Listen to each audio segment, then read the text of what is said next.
लोकसभा निवडणुकीत शिवसेनेकडून शिवाजीराव आढळराव पाटलांना दिल्ली दरबारी पाठवणाऱ्या जुन्नरनं विधानसभा मतदारसंघात मात्र आमदारकीला नेहमीच वेगळा चेहरा निवडून दिला।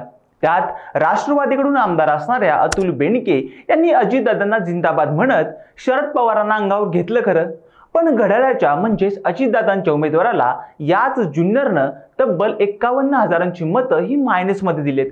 याचाच अर्थ बेनके यांची आमदारकी हवामान खात्याच्या अंदाजानुसार सध्या रेड झोनमध्ये आहे। त्यामुळे जुन्नरच्या शिवछत्रपती शिवाजी महाराजांच्या रांगड्या मातीत यंदा राष्ट्रवादी विरुद्ध राष्ट्रवादी असा सामना रंगणार आहे आणि याची स्क्रिप्ट लिहिणार आहेत ते म्हणजे शरद पवार। जुन्नर विधानसभा मतदारसंघाच्या इतिहासाचा लेखाजोखा ते करंट पॉलिटिक्समध्ये घडणाऱ्या अगदी लहान सहान घडामोडींचा सविस्तर आढावा आणि यंदाच्या निवडणुकीत आमदार नेमकं कोण होतंय त्याचंच अचूक विश्लेषण करूयात आजच्या या व्हिडिओमध्ये। हॅलो, मी ओमकार आणि तुम्ही पाहताय वारा आमदारकीचं। छत्रपती शिवरायांचा जन्म झालेल्या शिवनेरी किल्ल्याचा सहवास लाभलेला जुन्नर विधानसभा मतदारसंघ अनेक अर्थांनी महत्त्वपूर्ण आहे। पुणे नाशिक आणि कल्याण अहमदनगर अशा दोन्ही हायवेला समांतर पसरलेल्या या मतदारसंघात शिवनेरीगड, जीवदनगड, हडसरगड, नाणेघाट असा ऐतिहासिक ठेवा तर आहेच, पण सोबतच कांदा, टोमॅटो, द्राक्ष, ऊस उत्पादक शेतकऱ्यांची देखील मोठी संख्या आहे। त्यामुळे जुन्नरच्या राजकारणात जम बसवायचा असेल तर शेती मातीच्या प्रश्नांची प्रामाणिक राहावं लागतं। आता मतदारसंघाचा इतिहास पाहायचा झाला तर नेहमी आघाडीच्या बाजूने कौल देणाऱ्या मतदारसंघानं राष्ट्रवादीच्या स्थापनेपासून घड्याळाशी इमान दाखवलं। 2004 आणि 2009च्या विधानसभा निवडणुकीत राष्ट्रवादीचे वल्लभ बेनके इथून आमदार राहिलेत, पण इथून लोकसभेला मात्र शिवसेनेच्या आढळराव पाटलांना लीड मिळायचं। थोडक्यात लोकसभेला शिवसेना आणि विधानसभेला राष्ट्रवादी असा या मतदारसंघाचा एकूणच ट्रेंड होता। ठरल्यानुसार 2014 लोकसभेला जुन्नरनं आढळरावांच्या बाजूने झुकतं माप दिलं, पण विधानसभेला इंटरेस्टिंगरित्या इथून मनसेच्या शरद सोनवणे यांनी गुलाल उधळत इतिहास बनवला। 2014ला मनसेला जी एक जागा मिळाली होती ती हीच जुन्नर विधानसभेची। यानंतर आमदार साहेब शिवसेना गटात गेले। शिवसेनेकडून आमदारकीच्या रिंगणात असणाऱ्या आणि प्रत्येक निवडणुकीत 2 नंबरला राहणाऱ्या आशा बुचके यांच्यासाठी हा मोठा धक्का होता।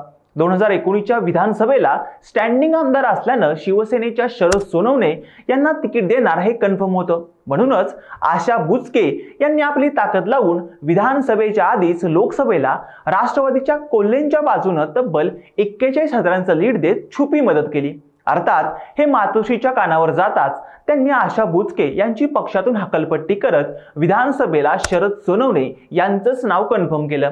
त्यामुळे 2019ला शिवसेनेकडून शरद सोनवणे तर राष्ट्रवादीकडून अतुल बेनके यांच्यात अटीतटीची लढत झाली, पण यावेळेस लोकसभेचं लीड विधानसभेलाही कायम राहत आमदार झाले ते अतुल बेनके। मतदारसंघात राष्ट्रवादीला पुन्हा एकदा नवसंजीवनी मिळाली। आमदार खासदार घड्याळाचेच असल्यानं जुन्नरमध्ये राष्ट्रवादीचा कार्यक्रम एकदम ओके असाच होता, पण राष्ट्रवादीत फूट पडली आणि पुन्हा एकदा जुन्नरमधील सत्तेचा सारा सारीपाटच बिघडून गेला। विद्यमान आमदार अतुल बेनके यांनी अजितदादांची वाट धरली, पण असं असूनही राष्ट्रवादीत आलेल्या आढळरावांना त्यांना लोकसभेला लीड देता आलं नाहीये। उलट जुन्नरमध्ये तुतारीला तब्बल 51,000चं लीड मिळाल्यानं बेनकेंच्या पायाखालची वाळू सरकले।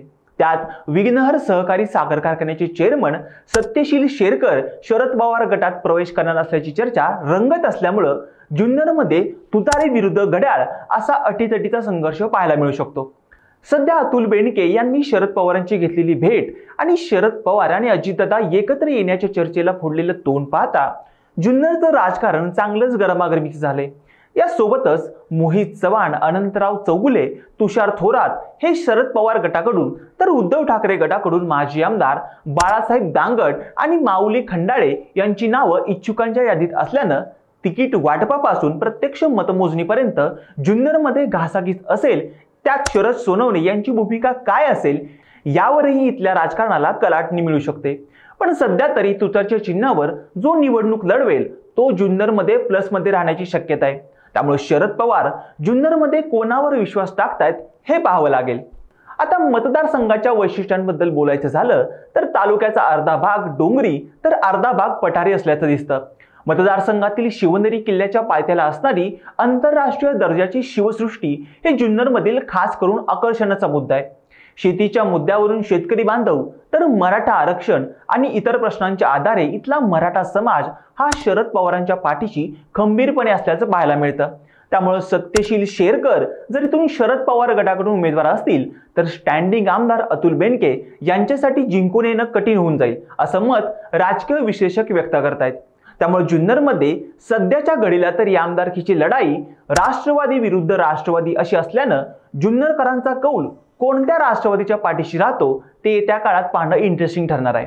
बाकी तुम्हाला काय वाटतं, जुन्नरचा यंदाचा आमदार कोण आणि कोणत्या राष्ट्रवादीचा असेल? तुमचं पॉलिटिकल प्रिडिक्शन आम्हाला कमेंट करून नक्की कळवा आणि अशाच राजकीय व्हिडिओसाठी आमच्या हॅलो महाराष्ट्र या चॅनलला लाईक, शेअर आणि सबस्क्राईब करायला विसरू नका।